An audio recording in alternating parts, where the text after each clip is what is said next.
Before Vikir underwent regression, despair descended upon the tranquil world. Gates linking the demon realm and the human realm materialized in the sky. This event marked the onset of the demon invasion, forever etched in history as the Fall. These gates were opened by the 10 elite demons who descended first into the abyss. These entities were famously dubbed the 10 Elite Corpses. In Vikir's former existence, during a prolonged and grueling conflict against the demons, he confronted one of these 10 elite corpses. Wounded and relying on his sword for stability, he gazed upwards and beheld a demon materialize on the cliff's edge. The demon's sudden presence wrought havoc and despair. Among the 671 individuals engaged in the battles, a staggering 666 perished, leaving only 5 survivors. 4 were rendered unconscious, leaving just 1 conscious soul to witness the looming demon. As the demon closed in on Vikir, he sank to his knees. Locking eyes with the entity, Vikir's countenance underwent a profound transformation, his features contorted by a rising tide of terror. The demon's decision to spare Vikir's life was merely a capricious gesture, aiming to maintain the death toll at 666. With a menacing aura emanating from his form, the demon pivoted, unfurling his wings as he departed. All Vikir could recall was the overwhelming might of the high-ranking demon from the 10 elite corpses, a force of pure annihilation. As Vikir locked eyes with Andromalius, he couldn't help but reflect on the improbable encounter he had with one of the 10 elite corpses roughly a decade prior. Observing Andromalius tend to his arm wound, Vikir met his gaze, pondering the thoughts swirling in his mind. Glancing to the side, he beheld the grisly sight of children's skeletons, remnants of those devoured by the demons. Examining the bones, some still stained with blood, he couldn't shake the thought that these were the remains of the innocent children consumed by Andromalius. Anger surged within him, his very presence exuding a palpable aura of fury. With a gaze full of malice, Vikir locked eyes with Andromalius. Andromalius rising slowly, he brought his left hand to his chin, fixing his demonic gaze upon his foe. A sinister smile played upon his lips as he inquired whether Andromalius felt rage upon witnessing the children's remains. In response, Andromalius extended his hand, revealing several fingers grotesquely transformed into remnants of the children he had consumed.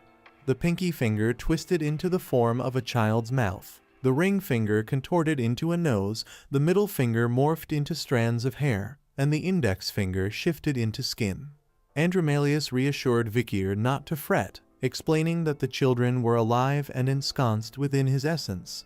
He further claimed the ability to resurrect them should Vikir desire it.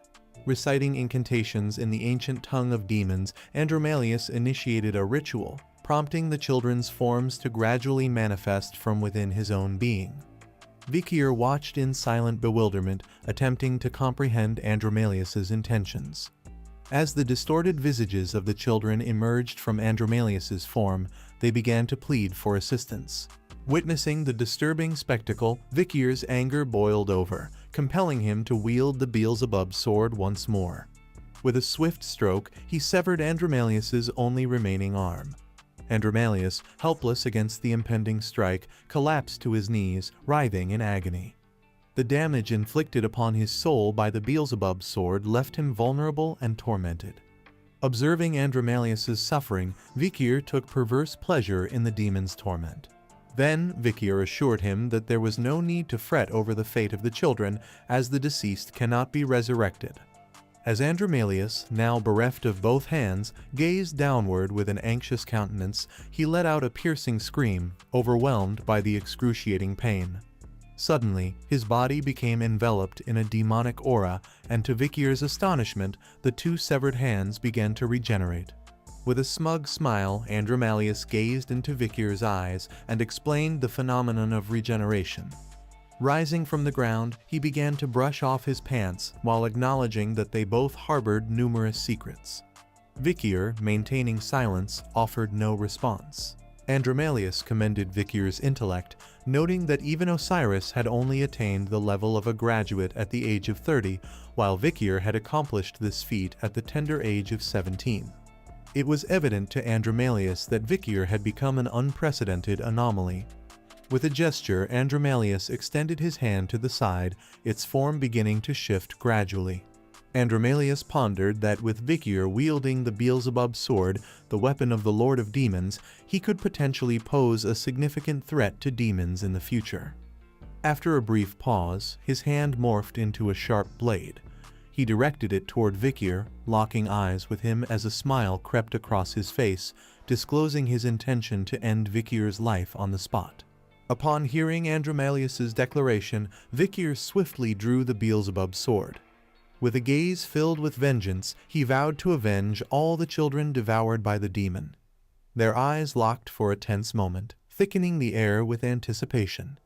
Then, without further ado, the clash ensued as they both lunged at each other, swords in hand, ready for battle. Locking eyes with Andromalius, Vikir initiated his assault with the Beelzebub sword. However, he was taken aback as Andromalius effortlessly parried all his strikes. Sporting a devilish grin, Andromalius retaliated, but Vikir adeptly defended against every blow. As their blades clashed, Vikir couldn't help but smile inwardly, reflecting on his second name, Van. With their gazes locked, it was evident that there was a considerable power gap between them. In this realm, where collateral and legitimate heirs were limited to mastering only up to the fourth technique, Andromalius pressed his advantage, driving Vikir back with his superior strength. Vikir realized the challenge before him, facing an opponent capable of wielding the sixth technique. Andromalius unleashed the onslaught of cuts with the sixth Baskerville technique, each strike closing in on Vikir. Initially observing, Vikir's eyes sparked with determination, and within moments, he countered with the sixth Baskerville technique, successfully parrying every incoming attack. Witnessing Vikir's proficiency with the sixth Baskerville technique, Andromalius was astounded and pondered how Vikir had knowledge of such an advanced skill. Smirking, he anticipated that Vikir harbored further hidden abilities.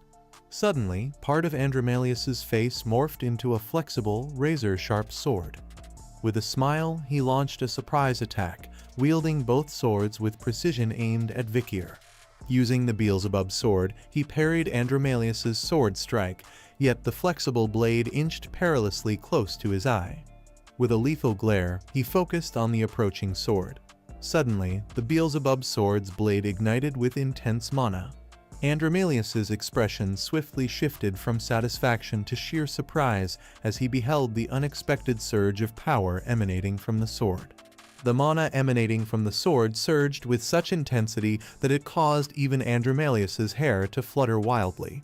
Capitalizing on the momentum, Vikir unleashed the seventh Baskerville technique, delivering a devastating blow that shattered Andromalius's sword and sent it flying backward.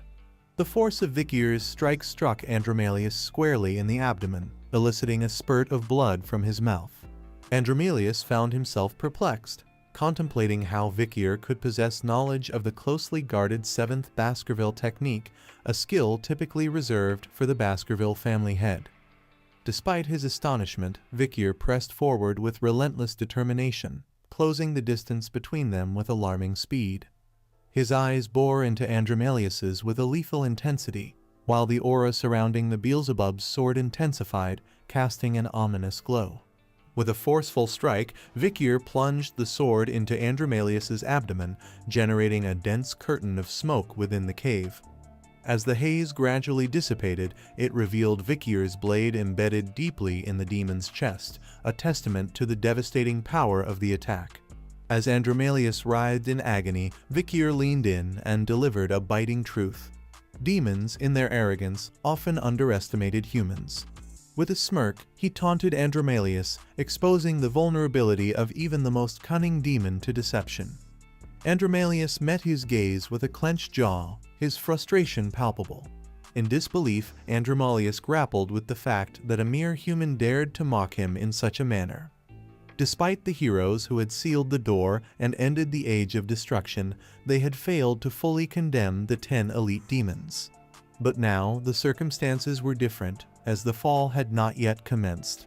In an era where the 10 elite demons still harbored their power, reluctant to reveal it to humans, Vikir leaned in close to Andromalius's ear and divulged that he had grasped the situation entirely.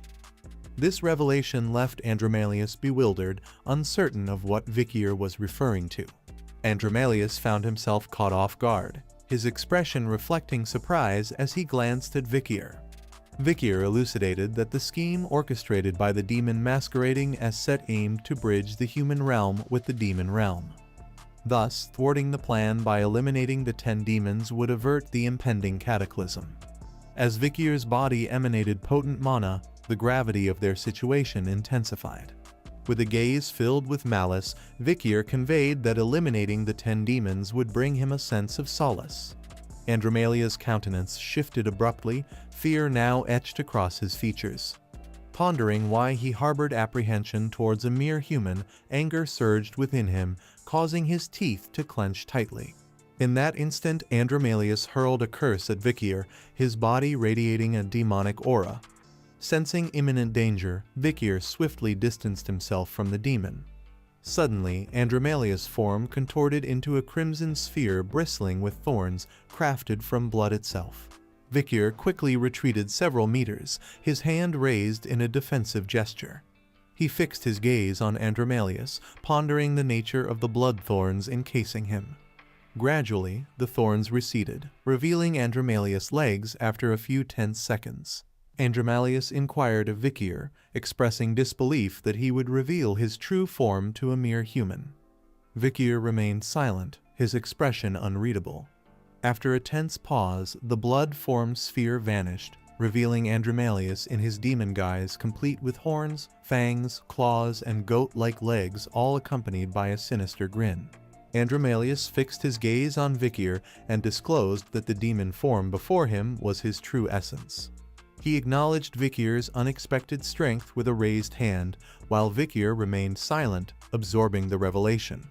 Suddenly, Andromalius extended his hand toward Vikir, each finger morphing into devilish serpents. Gradually, the serpents slithered closer to Vikir. Initially, he remained motionless for a few moments, but then swiftly employed Baskerville's 7th technique. With the Beelzebub sword, he deftly severed the heads of several serpents under Andromalius's control. Despite losing some of his serpentine minions, Andromalius remained resolute, refusing to yield.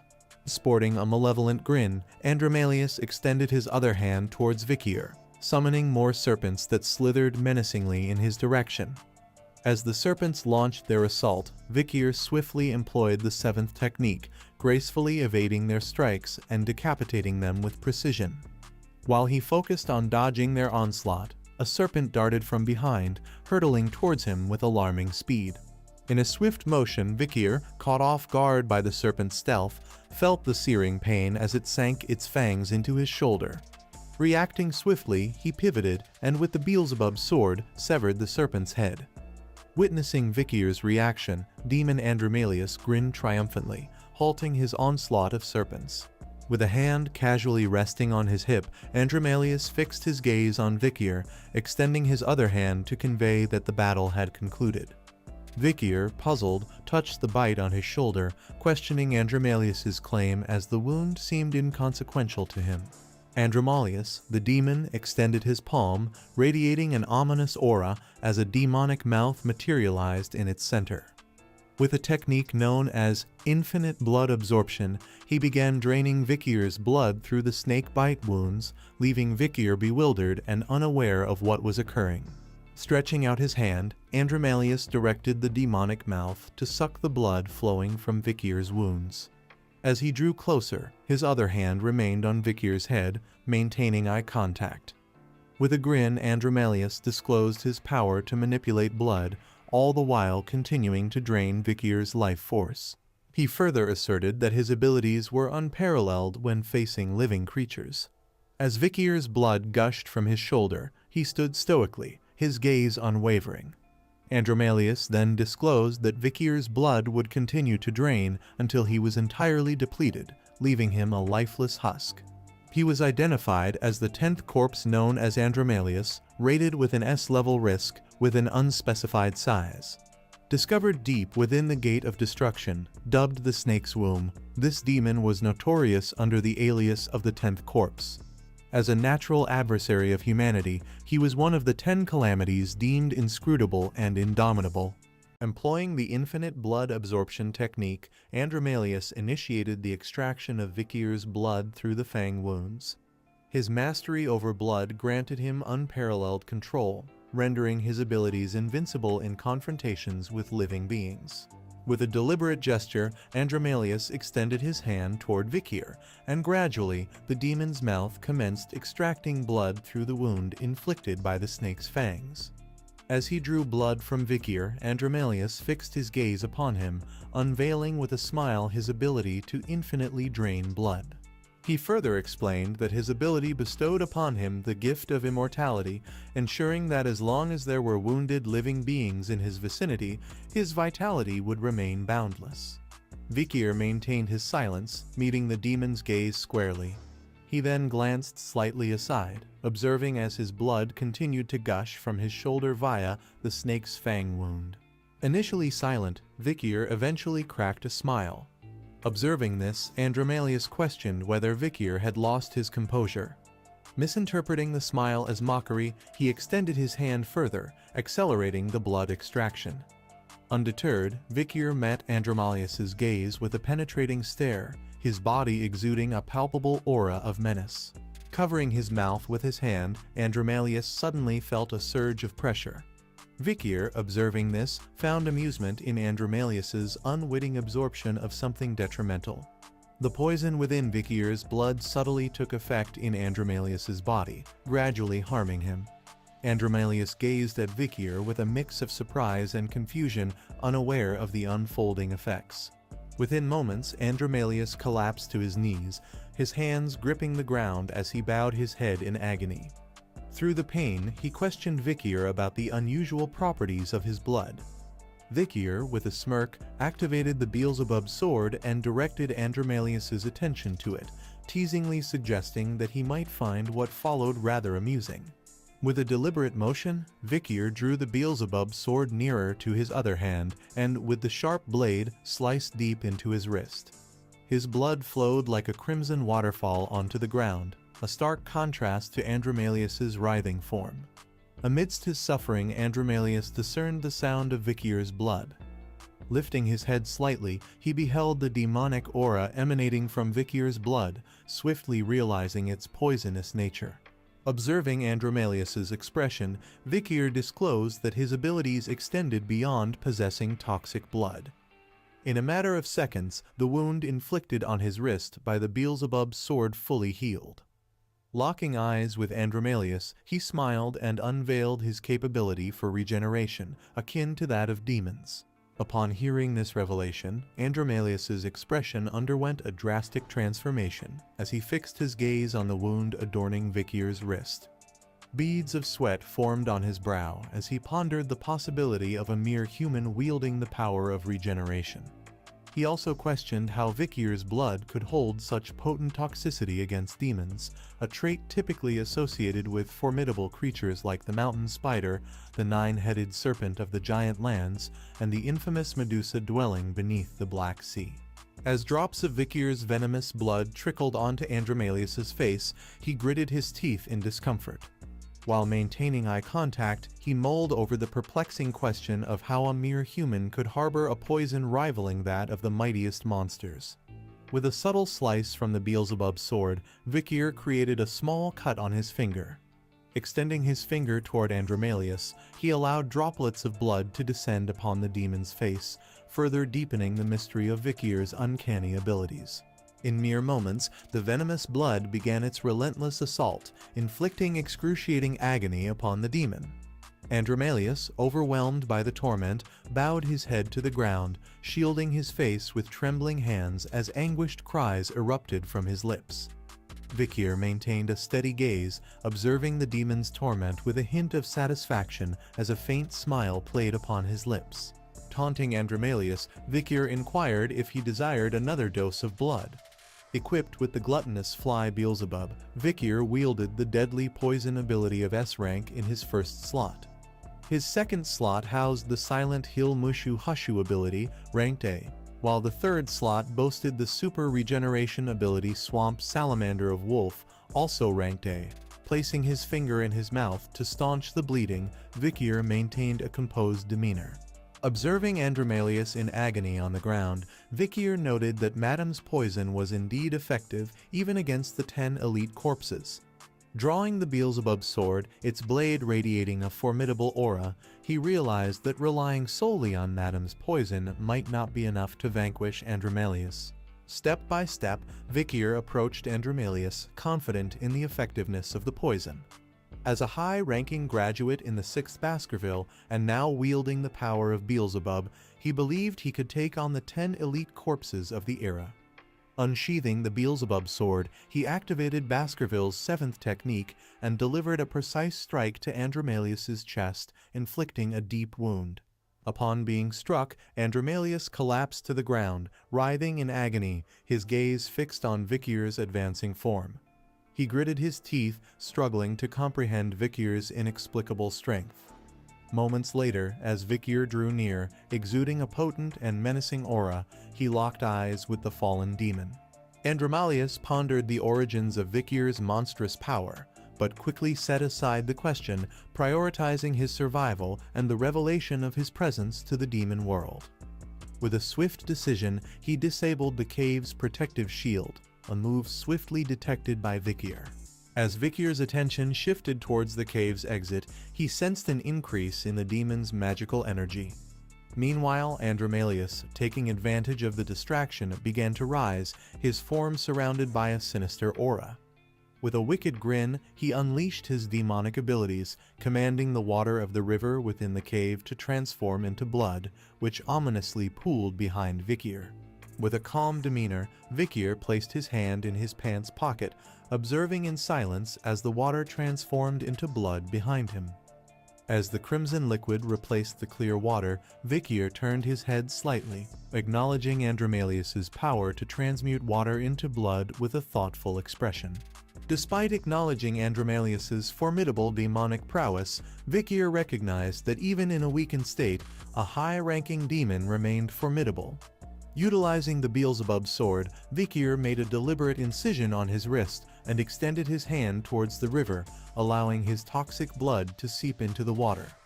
Fixing his gaze upon Andromalius, Vikir conveyed that by contaminating the river with his poisonous blood, Andromalius would no longer be able to absorb its waters. As Andromalius rose to his feet, his demonic aura intensifying, he directed his gaze downward and retorted that Vikir's attempt to thwart his blood absorption by contaminating the river was futile. Surrounding him, drops of blood hovered under Andromalius's control through his demonic power. Andromalius disclosed to Vikir that his transformation of water into blood wasn't for the sake of blood absorption. Vikir, upon hearing this revelation, adopted a cautious stance and chose to maintain silence. Meanwhile, Andromalius, with a hand on his face, directed his gaze towards the ground and commanded the Blood Knights to rise. At that instant, the hovering droplets of blood condensed into a liquid state and descended to the ground. Upon impact, they morphed into Blood Knights. Within moments, a multitude of these knights materialized, encircling Vikir. Remaining motionless, Vikir observed as Andromalius rose to his feet. With a hand shielding the wound on his face, Andromalius locked eyes with Vikir and disclosed that the Blood Knights possessed the ability to execute the 6th technique of the Baskervilles, a skill he himself had mastered. He further emphasized that even if Vikir could employ the 7th technique, he wouldn't stand a chance against the collective might of the Blood Knights proficient in the 6th technique. Gazing fiercely into Vikir's eyes, Andromalius's visage betrayed his current fury. With determination in his voice, he declared his intention to slay Vikir and systematically eliminate everyone dear to him, ensuring he would rue opposing the 10 elite corpses. The Blood Knights, assuming aggressive stances, advanced steadily toward Vikir. Observing the approaching Blood Knights, Vikir remained composed, slipping his hand into his pocket without a word. As he withdrew his hand, he questioned Andromalius about the Blood Knight's ability to wield the full power of the Baskerville 6th technique. Concern etched his face as he realized the danger of facing opponents he hadn't anticipated. Some days earlier, when Hugo had promised Vikir anything he desired as a reward, Vikir had requested something particular. Retrieving a whistle from his pocket, he examined it closely in his palm. Presenting the whistle to Andromalius, he inquired if it held any significance to him, recalling his association with Baskerville. At the sight of the whistle, Andromalius grew uneasy and instinctively retreated, fully aware of its significance. Eyes wide with apprehension, he pondered Vikir's intentions, breaking into a nervous sweat. Without hesitation, Vikir placed the whistle between his lips, fixing Andromalius with a menacing gaze as he smiled knowingly. Summoning all his resolve, Vikir drew a deep breath and blew into the whistle with all his might. A resounding sound wave rippled through the cavern, echoing into the depths until it breached the cave's mouth and resonated throughout the forest. In response to the whistle's call, a figure emerged from the woodland, its long hair flowing as it fixed its gaze upon the mountain housing Andromalius's lair. As the figure in the forest laid hands on his sword, he drew it forth with deliberate slowness, a gesture fraught with intent. Simultaneously, deep within the cavern, Andromalius extended a commanding finger toward Vikir, directing the Blood Knights to swiftly dispatch him. Sensing the impending danger, Andromalius recognized the gravity of the situation triggered by the whistle's invocation. Obeying their master's directive, the Blood Knights commenced their methodical advance toward Vikir. Without making any move to fend off the Blood Knights' assault, Vikir maintained a steady gaze fixed on Andromalius. He disclosed that the whistle possessed the authority to enforce Baskerville's commands. As the Blood Knights surged forward with increased momentum, closing in on Vikir, he remained unmoved, further revealing to Andromalius that the Black Whistle harbored an additional capability. As the Blood Knights swiftly closed in on Vikir, a sharp silhouette cut through the cave wall. Locking eyes with Andromalius, Vikir unveiled the second function of the whistle, granting him access to Baskerville's full might. Simultaneously, a powerful slash descended upon the mountain housing Andromalius's cave. The force of the cut was immense, cleaving the mountain asunder. As the mountain split, a fierce gust rushed into the cave, hurling debris in all directions. Andromalius shielded his face with both hands, his gaze fixed on Vikir, bewildered by the unfolding events. Suddenly, the Baskerville hounds materialized, drawing their swords with ominous intent. The hounds swiftly brandished their swords and charged into the cave. Andromalius gazed upward, rendered speechless by the astonishing sight before him. The forceful strike had obliterated half of the mountain, vanishing as though it were a mere illusion. Atop the cave, a figure clad in boots materialized, pondering why Vikir had requested the authority to command all of Baskerville's might. The figure was none other than Hugo Le Baskerville. He wasn't alone. Osiris Le Baskerville and Boston Terrier Le Baskerville accompanied him. Hugo clasped both hands behind his back and fixed his gaze on Vikir, contemplating that Vikir had requested the authority to command all of Baskerville's might to hunt a demon. Fixing Andromalius with a fierce gaze, Hugo praised Vikir, acknowledging his son's prowess. Vikir, touched by his father's words, placed a hand over his heart, closed his eyes, and offered a silent nod of gratitude. Meanwhile, Andromalius recoiled several paces, his gaze locked in disbelief. Upon laying eyes on Hugo Le Baskerville, the commanding officers, and Vice Patriarch Osiris, Andromalius quivered with fear, realizing the magnitude of the adversaries before him. Before him stood the assembled Baskerville hounds, leaving him bewildered as to why they had all gathered there. Hugo raised his hand, commanding everyone's attention. With solemn authority, he declared that for the next 6 hours, Vikir van Baskerville, the whistle's possessor, held complete authority over their entire force. Vikir, acknowledging the responsibility, bowed his head briefly before locking eyes with Andromalius, issuing a chilling command for all the Baskerville hounds to rend the demon asunder. Suddenly, a Baskerville hound materialized behind Andromalius, driving its blade deep into his chest. With Vikir's command echoing in the air, a frenzy of Baskerville hounds surged forward, their swords piercing Andromalius's flesh. He convulsed in agony as the onslaught continued. As the Baskerville hounds drew their swords and launched a relentless assault on Andromalius's neck, inflicting severe damage, he writhed in agony. Meanwhile, Vikir, Hugo, and the rest observed in silence. Andromalius disclosed his ability to replenish magical power through blood absorption, disguised as Seth. Meanwhile, the river's blood began to warm up. Witnessing this, Vikir instructed the Baskerville hounds to dip into the poison river to aid the wounded. Gradually, a growing number of Baskerville hounds picked up speed, swiftly closing in on Andromalius. However, he clarified to them that by doing so, they wouldn't be assisting the demon. With a commanding gesture, he drew the attention of all the Baskerville hunting hounds, and, while locking eyes fiercely with Andromalius, issued a stern order for them to avoid injury. Upon receiving the command, the hounds were filled with fury, their pace quickening as they advanced towards Andromalius with a deadly intent in their eyes. Meanwhile, at the cliff's edge where Hugo and the others stood, Boston Terrier observed Vikir attentively. With a smile, he casually slipped his hands into his pockets and remarked to his brothers that Vikir had instantly rallied the spirits of the hounds. As Great Ledane observed Vikir, he tucked his hands behind his back and remarked with a smile to his brothers that he hadn't realized his beloved nephew possessed such commanding prowess. Meanwhile, Hugo stood in silence, hands clasped behind his back.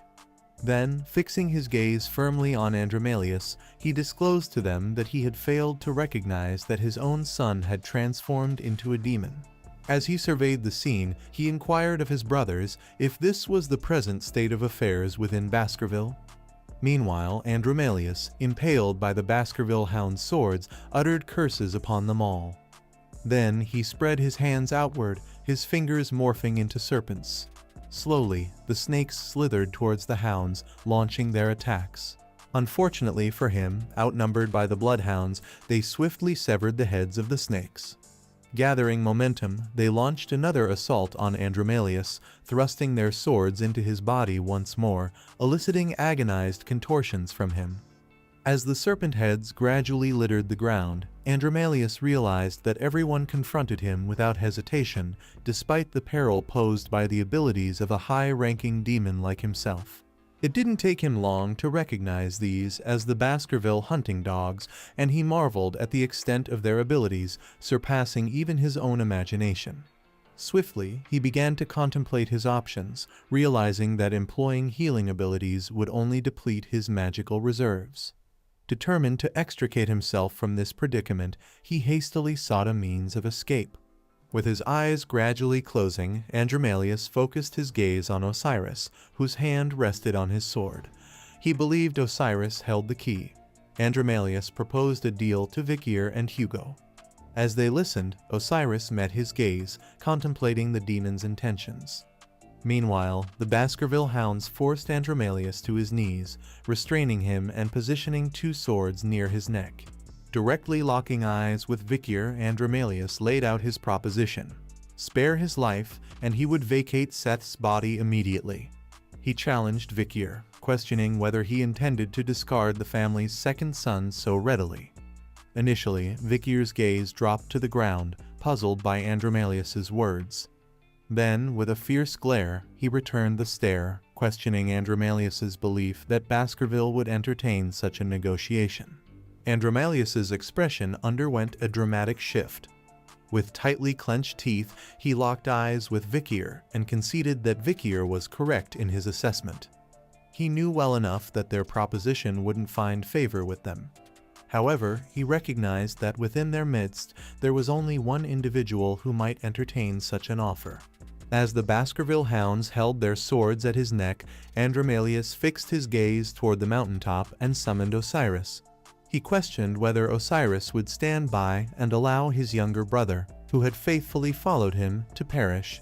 Osiris responded by resting his hand on his sword, maintaining a silence that spoke volumes. Andromalius speculated that if his assumption was accurate, Osiris embodied the kindness within the Baskerville family. He believed that by understanding Osiris's mindset thoroughly, there might still be hope for salvation. Gazing into Osiris's eyes, he smiled and conveyed that this was the final opportunity to reclaim Seth. Upon processing this, Osiris pondered for a moment, then swiftly descended to the ground, landing directly behind Vikir. With deliberate steps, he approached Andromalius, his movements adding a palpable tension to the atmosphere. As Vikir locked eyes with Andromalius, he cautioned Osiris not to be swayed, as the demon's words were likely deceitful. He continued to advance until he stood beside the demon, who was restrained by the Baskerville hounds. Osiris met Andromalius's gaze, observing the demon's demeanor closely. With a solemn tone, Osiris conveyed that if even a fragment of his beloved brother Seth's soul lingered within Andromalius, it fell upon him, as the elder brother, to undertake the task of rescuing him. He inquired if there remained any possibility for him to assist his younger brother. Andromalius's countenance underwent a gradual transformation as he gazed downward, a smile playing upon his lips, incredulous at the success of his ploy. Suddenly, he altered his visage to resemble Seth's, a cunning maneuver to deceive Osiris. Raising his head, he rested a hand upon his chest, locking eyes with Osiris with a mournful expression. Addressing him as his elder brother, he revealed that he was still alive within. Tears welled in Andromalius's eyes as he pleaded for forgiveness, confessing to having bargained his soul to the demon. He recounted the years of enduring comparison and evaluation by Hugo, describing the struggle of constantly feeling inferior to his older sibling, which had left him feeling profoundly weak. Hugo fixed his gaze on Andromalius, his silence speaking volumes. He expressed genuine remorse for bartering his soul to a demon, acknowledging that the chaos that had unfolded was his responsibility. Tears welled in his eyes as he implored Osiris for a chance to redeem himself, seeking an opportunity to make amends for his transgressions. Before Andromalius could conclude his plea, Osiris swiftly drew his sword and, with a decisive stroke, severed the demon's head. With a solemn gaze fixed on the ground, Osiris conveyed to Seth that this act was the only recourse available, urging him not to harbor any regrets. Andromalius's head dropped to the ground, casting a somber pall over the scene as a pool of blood swiftly pooled around it. With his waning strength, he gazed aside, pondering why Osiris, after closing his eyes and sheathing his sword, walked past Vikir. Meeting Osiris's gaze, Vikir implored him not to burden himself with guilt, assuring him that Seth's soul had already departed. He also disclosed to him that the voice they had been hearing was actually the demon manipulating Seth's soul. Osiris, wearing a forlorn and pained expression, directed his gaze downward, confessing to Vikir that he bore the blame for giving the demon an opening to influence Seth. Reflecting on his youth, he lamented that had he provided better guidance and protection for Seth, none of this tragedy would have transpired. As they gazed upon the remnants of the children's skeletons, consumed by the demon, Osiris conveyed that it was premature to mourn the loss of one of their brethren.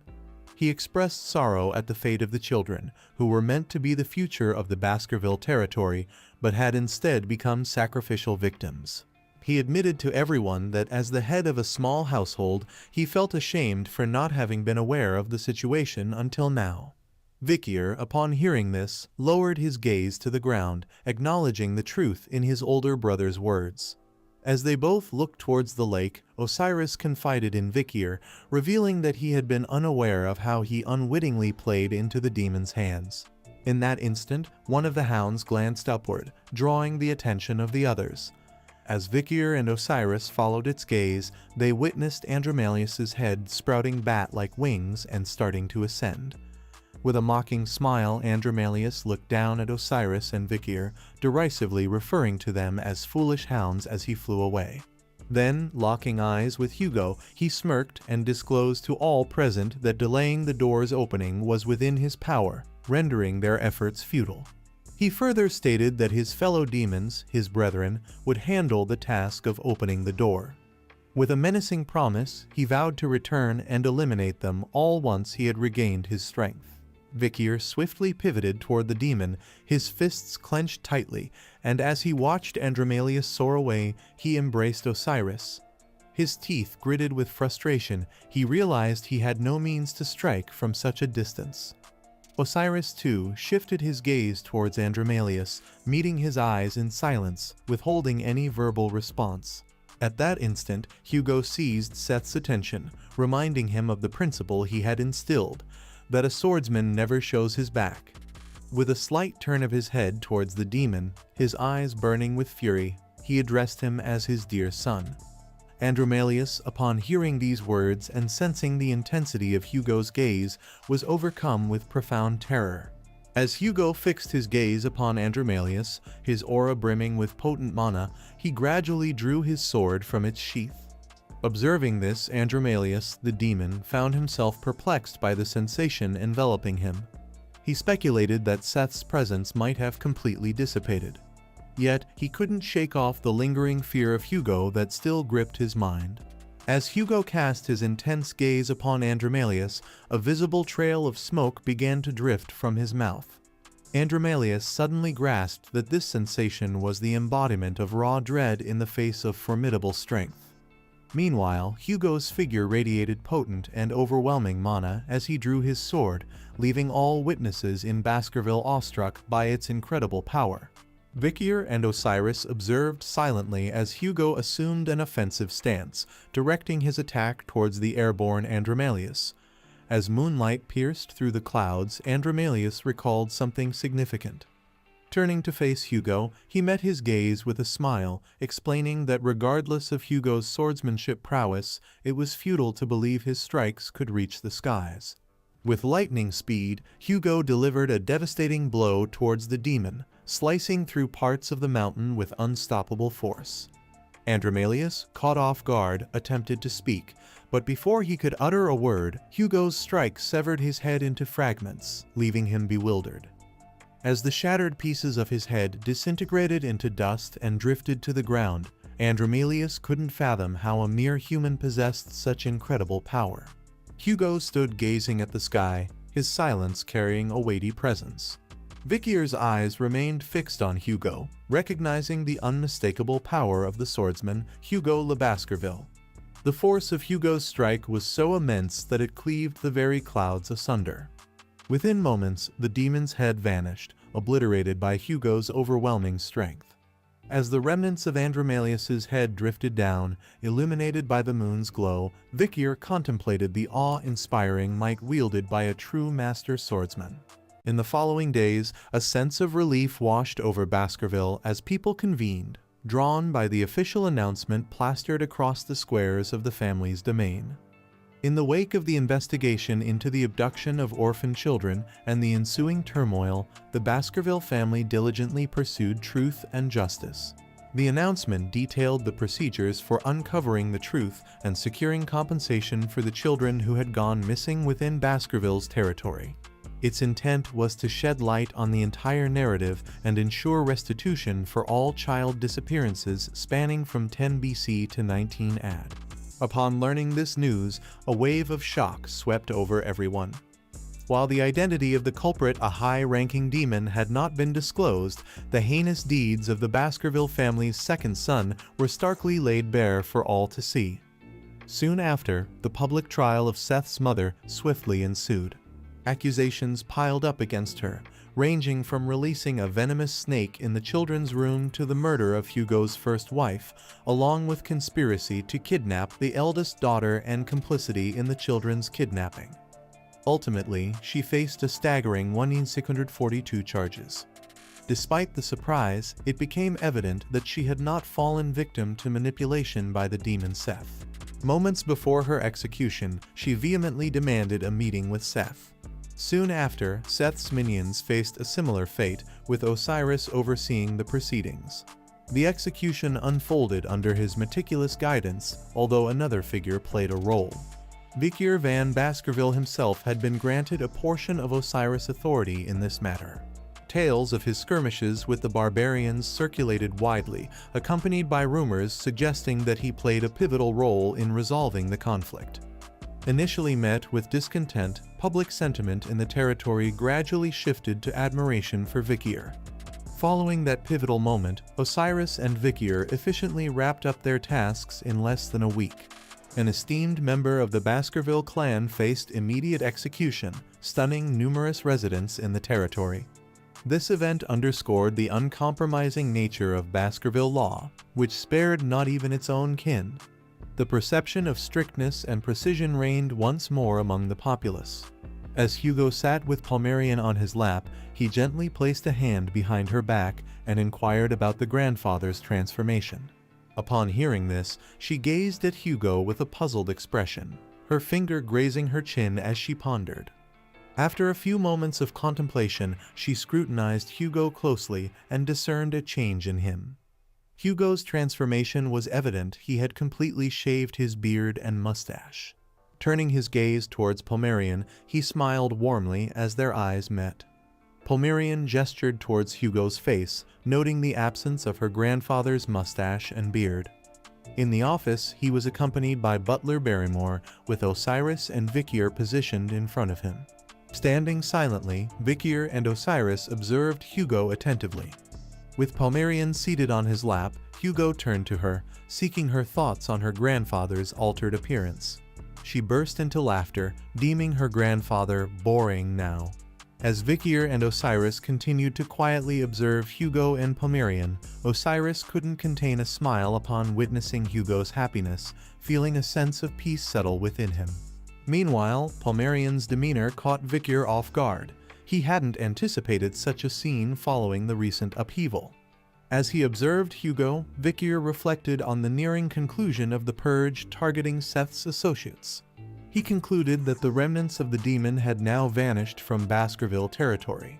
Vikir's confidence stemmed from his proactive approach. He had recently sought information about other demons from Cindy Windy. He anticipated the forthcoming results with certainty.